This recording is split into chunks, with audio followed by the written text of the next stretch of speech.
The room was filled with quiet anticipation as Qatari delegates entered the meeting with the Manchester United board. Representing Sheikh Jassim bin Hamad Al Thani's 9-2 foundation, their presence marked a critical moment in the ongoing saga of the club's ownership. This was no ordinary negotiation, it was a meeting that could redefine the future of one of football's most iconic institutions. For months, Manchester United fans had been vocal about their desire for change. The Glazers, the club's owners since 2005, had long been accused of prioritizing profits over progress. The protests outside Old Trafford, the banners, the chants, everything pointed to one sentiment: it was time for new leadership. And now, the possibility of Qatari ownership loomed large, promising a clean slate for the Red Devils.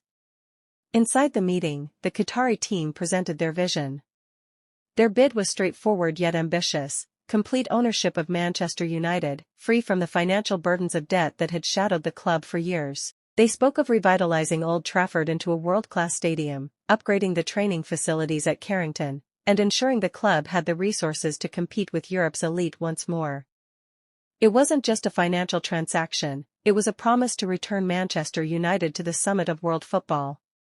But the discussions weren't without complexity. The Glazers had other offers on the table, most notably from Sir Jim Ratcliffe, the British billionaire and CEO of INEOS. Unlike Sheikh Jassim's bid for full control, Ratcliffe proposed a majority stake that would allow the Glazers to retain a minority interest in the club. It was an offer that divided opinions, not just among the board but also within the fanbase. Could partial change ever satisfy the hunger for a new era? As the meeting progressed, the stakes became increasingly clear.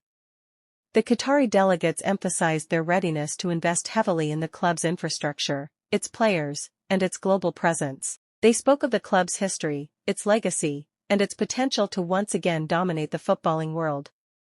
But beneath their polished pitch lay the broader implications of state-linked investments in football, a subject that had ignited debates across the sport.